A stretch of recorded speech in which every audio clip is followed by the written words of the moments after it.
I never thought I was going to have this great of a career, so I couldn't be more excited, more happy, more proud of. Why did Roger Federer, arguably one of the greatest to ever wield a racket, struggle to stay at the top in the modern era of men's tennis? Why didn't his brilliance continue to dominate as the game evolved?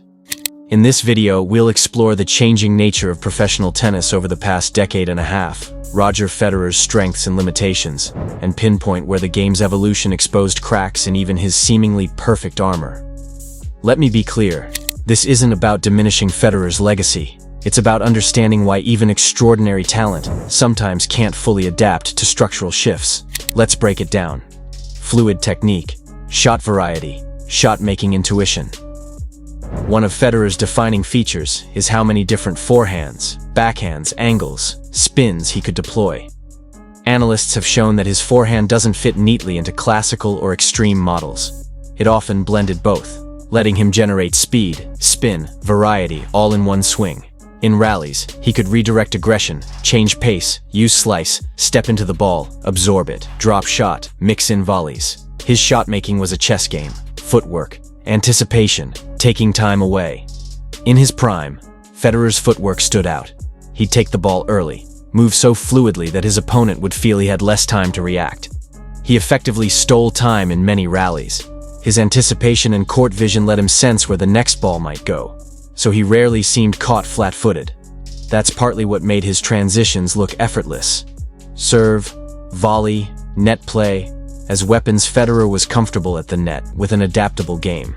He could switch between baseline dominance and finishing points up front. His serve was cleverly placed, well disguised, and when needed, could pull opponents out of rhythm.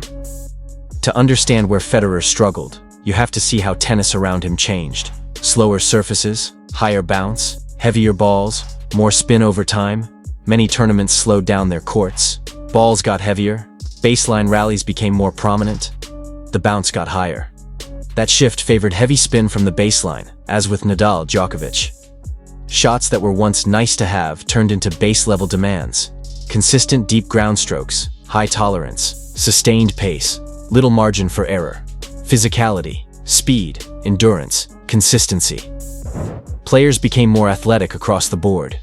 Movement, endurance, strength. Those things became central. Hitting hard from corner to corner repeatedly, sustaining pressure deep into rallies, and having recovery to do it day after day. Precision under pressure matters. The margin for errors shrank. Data, analytics, optimization of patterns. Modern tennis also leans more on match data, pattern recognition, statistical exploitation of weak spots, optimizing serve placements, return angles, match tracking. It's less hit what you feel, and more hit where the stats tell you the opponent is vulnerable. Now we see the tension. Federer's game versus the new demands. 1. Diminishing physical attributes and injury toll. As Federer aged, his recovery, power, flexibility, joint resilience declined relative to younger players. He had knee issues, surgeries, which naturally limited his mobility and intensity. In younger years, his movement masked some technical limitations. Later on, even small deficits became exploitable under constant pressure. 2. Reduced margin in baseline slugfests. In long baseline rallies, hitting heavy topspin, deep with consistency, little error. This became a battleground Federer sometimes couldn't dominate. His style was more about variety, changing pace, creating angles, rather than grinding point after point. When Djokovic or Nadal locked into rhythm, they could force him into playing extra balls, weak returns, and then punish it. 3.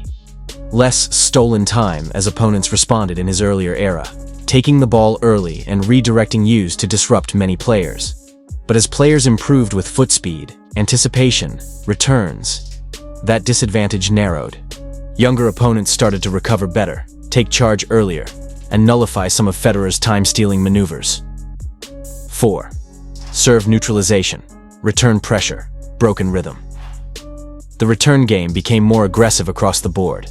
A weaker second serve, or being pressured in the service game, could open cracks.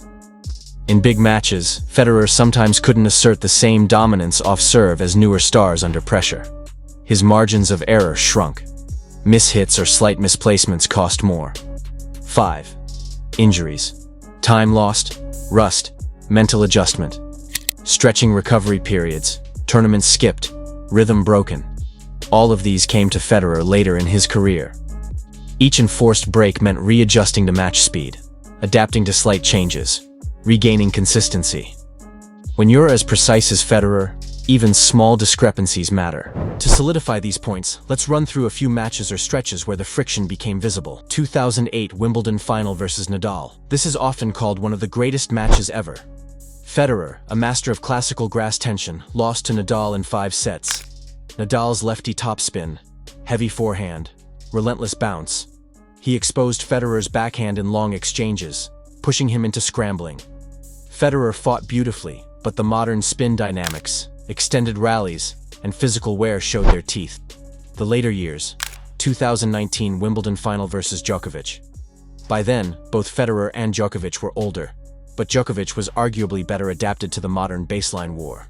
Federer pushed him hard, but Djokovic's consistency, refusal to break, mental resilience and fitness prevailed in a 4 hours 57-minute slog.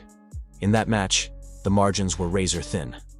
Federer had chances, but couldn't always command long rallies or force errors. Period of downturn, 2013 to 2015 stretch. Federer experienced a dip in Grand Slam output.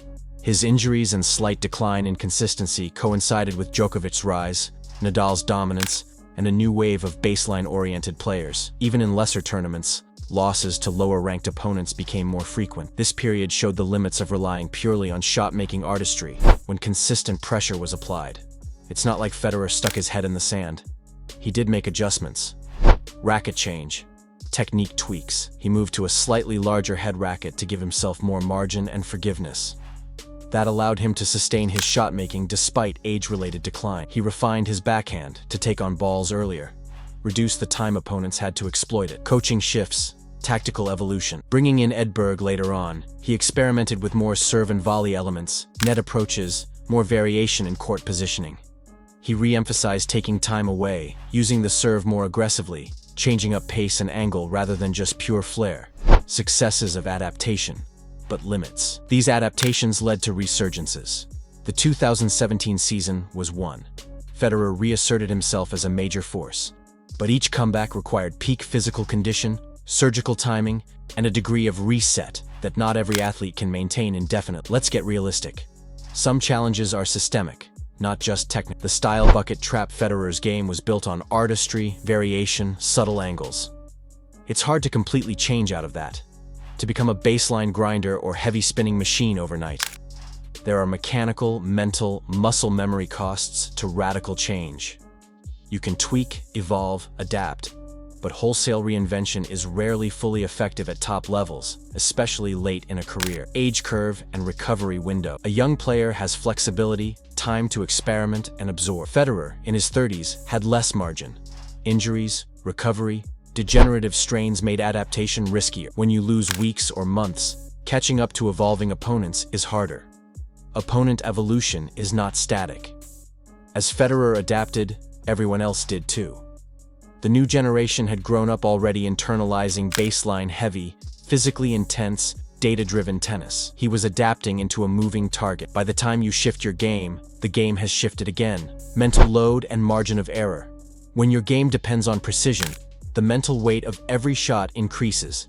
Late in matches, when fatigue sets in, slight misjudgments or timing flaws are more punishing. Federer's style is less error-forgiving than a brute force model. Looking at Federer's case gives insight into broader lessons in sport and life.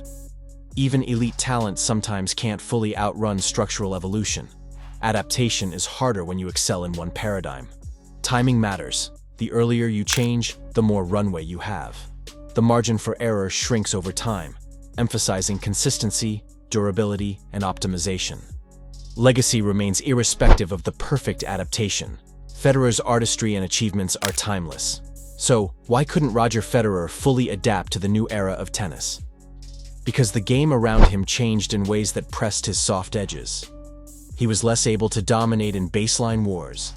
His movement declined, the surface/ball dynamics shifted, and the younger guard breathed down his neck with relentless consistency. He tried to adapt, and he succeeded often. But the adaptation had limits, especially when matched against youth, physicality, and a sport's structural evolution. At the end of the day, Federer's legacy isn't tarnished by this. His mastery, elegance, and joy made him timeless. But his journey offers a powerful case study. In athletics, no matter how great you are, you must evolve. And sometimes evolution outpaces even your genius.